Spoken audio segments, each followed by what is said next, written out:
Olá, juniores! Que bom estar aqui novamente com vocês, dessa forma que encontramos da gente estar se vendo, né? Mesmo que seja online, e aprendendo um pouquinho mais da palavra do Senhor, né? Antes da gente começar, nós vamos agradecer a Deus, elevando nossos pensamentos a Ele através da oração. Querido Pai, muito obrigada por tão grande oportunidade. Obrigada, meu Deus, por tudo que o Senhor tem feito e ainda há de fazer pelas nossas vidas. Neste momento eu quero te pedir por cada criança que nos assiste, visita o seu lar, que o Senhor venha estar abençoando cada um com toda sorte de bênção. Obrigada por tudo, obrigada pela tua palavra, que vamos ser agora ministrada, em nome do teu filho Jesus. Amém. Então, crianças, neste momento, nós vamos aprender a lição 11, 11ª. Deus lembra-se de seu povo. Até parece que Deus se esquece de nós, né? Mas o que acontece? Nós vamos ver agora algumas pessoas que passaram por momentos difíceis, mas não se corromperam, permaneceram firmes, assim como todo cristão, você deve permanecer. Abre aí sua Bíblia em Daniel, capítulo 1. Vocês lembram que Daniel, né, junto com outros amigos, Sadraque, Mesaque, Abidnego, foram levados cativos para a Babilônia, né? E lá a gente pode pensar que era um lugar bonito, né? E que eles poderiam sim ter se corrompido, mas eles se permaneceram firmes, fiéis a Deus. Então abre lá o capítulo 1 de Daniel, né? Quando o rei, né, pediu ao chefe dos eunucos, as penaques, que oferecesse as bebidas, as comidas, que ele mesmo comia, né? Tinha que oferecer aquelas pessoas que foram levadas cativos, príncipes, né? E Daniel, Sadraque, Mesaque e Abidnego estavam junto com esse povo que foi levado cativo. E a gente lembra, você se lembra nas lições anteriores, que eles não se corromperam. Eles não aceitaram comer aquela comida. Vamos ler lá? Capítulo 1, versículo 8. E Daniel propôs no seu coração não se contaminar com a porção das iguarias do rei, nem com o vinho que ele bebia. Portanto, pediu ao chefe dos eunucos que lhe permitisse não se contaminar. E através disso, o Senhor, né, abençoou Daniel ali naquela terra estranha. E aconteceu outras coisas.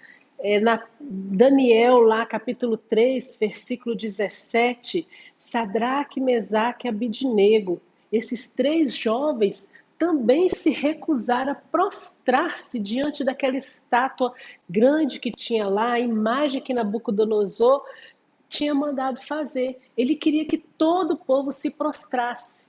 E esses três jovens não se prostraram. A gente pode ler lá em Daniel, capítulo 3, versículo 17, quando o rei enfrenta eles e fala que vocês vão se prostrar assim diante da imagem, e o que eles respondem? Se o nosso Deus, a quem servirmos, quer livrar-nos, ele nos livrará. Livrará de quê? Eles foram jogados na fornalha de fogo ardente e ela foi aquecida muito mais, né? E lá Nabucodonosor percebeu que havia uma quarta pessoa no meio deles. Era Deus ali, né, protegendo aqueles três, livrando aqueles três, e eles saíram da fornalha sem cheiro, nada havia se queimado, né? A fé, a proteção de Deus sobre a vida daqueles jovens ali na Babilônia. Agora, é só isso? Não. Também houve lá em Daniel, a gente pode ler lá em Daniel, capítulo 6, versículo 16. Vocês se lembram o que aconteceu com Daniel também? Daniel, o rei havia assinado lá um decreto que não poderia orar a outros deuses senão os deuses dele. E o que aconteceu? Daniel, ele tinha o hábito de orar 3 vezes ao dia. né? Talvez até mais, a Bíblia cita aqui 3 vezes. E ele se prostrava ali e orava. E quando foi assinado aquele decreto, ele não deixou de orar ao Senhor. Ele prostrava ali e parecia que era diante de algum local que dava para outras pessoas vê-lo ali orando. Porque ele poderia fazer escondido, mas não, ele deixava ali, do jeito que ele orava, ele permaneceu orando, né? E assinado aquele decreto, quem orasse a outro Deus que não fosse os deuses daquele povo, ele havia de ser jogado na cova dos leões. E isso aconteceu com Daniel.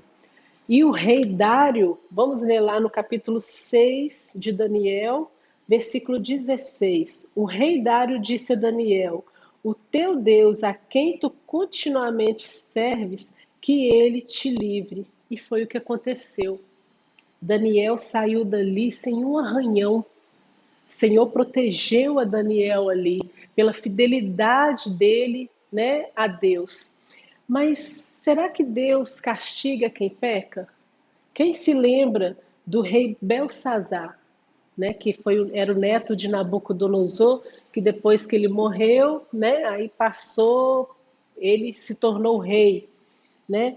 Lá em 1 Samuel, capítulo 2, versículo 3, a palavra do Senhor diz: o Senhor é o Deus da sabedoria e pesa todos os feitos na balança. Então, crianças, não adianta. A gente faz o erro, o Senhor já vê os nossos erros e ele pesa aquilo ali, os nossos erros, né?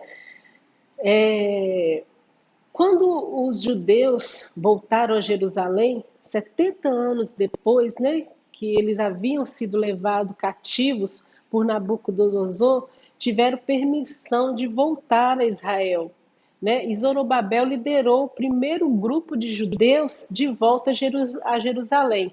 Ao chegar lá, eles só encontraram ruínas, os muros, o templo, todo destruído.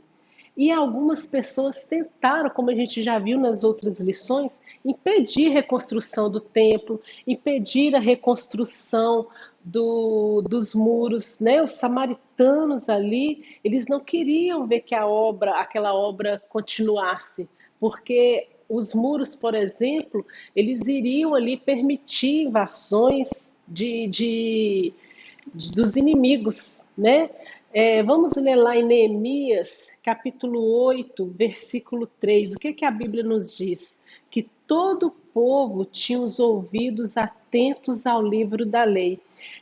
Quando o povo retornou do cativeiro, eles se voltaram ao Senhor, eles voltaram, eles viram a boa mão do Senhor e viram que o Senhor livra eles de todo o mal.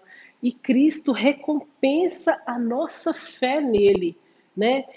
Quando Deus promete, ele cumpre a sua palavra. Vamos ler lá, Hebreus capítulo 11, versículo 6. A palavra do Senhor nos diz assim: ora, sem fé é impossível agradar-lhe, porque é necessário que aquele que se aproxima de Deus creia que ele existe e que é galardoador dos que o buscam. No capítulo 11, continuando aí no versículo 13, todos estes morreram na fé, sem terem recebido as promessas, mas vendo-as de longe e crendo-as e abraçando-as, confessaram que eu era estrangeiro e peregrinos na terra. Então o Senhor, ele nos guarda, ele cumpre as suas promessas na nossa vida, ele recompensa a nossa fé, assim como ele recompensou a fé daqueles nossos antepassados, ele também nos recompensa, né? João 3,16, esse versículo aí todo mundo sabe, né? João 3,16, para a gente encerrar. Olha só. João 3,16. Porque Deus amou o mundo de tal maneira que deu seu Filho unigênito, para que todo aquele que nele crê não pereça, mas tenha vida eterna.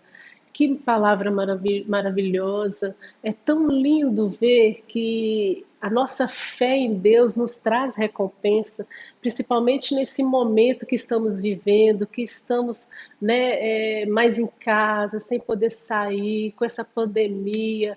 E a nossa fé tem que estar agora maior, crendo que o Senhor vai nos dar livramento, que isso logo vai passar, né? Isso é passageiro, Deus é conosco em todo o tempo.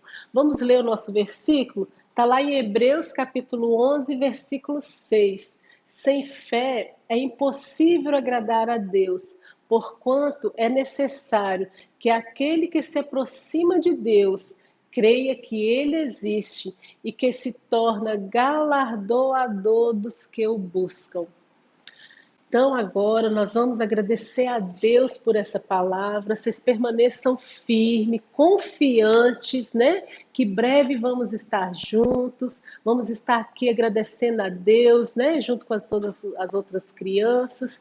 E vamos agora agradecer ao Senhor por tudo.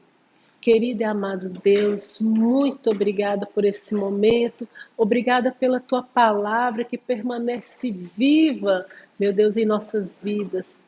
Deus, dá-nos sabedoria, dá-nos direção, que o Senhor possa estar conosco em nossos lares, visita cada criança que nos assiste, abençoa seus lares, abençoa seus pais, meu Deus, todos os familiares, que o Senhor venha ser com eles em todo o tempo, tira todo o desânimo, aumenta a fé dos teus filhos neste momento.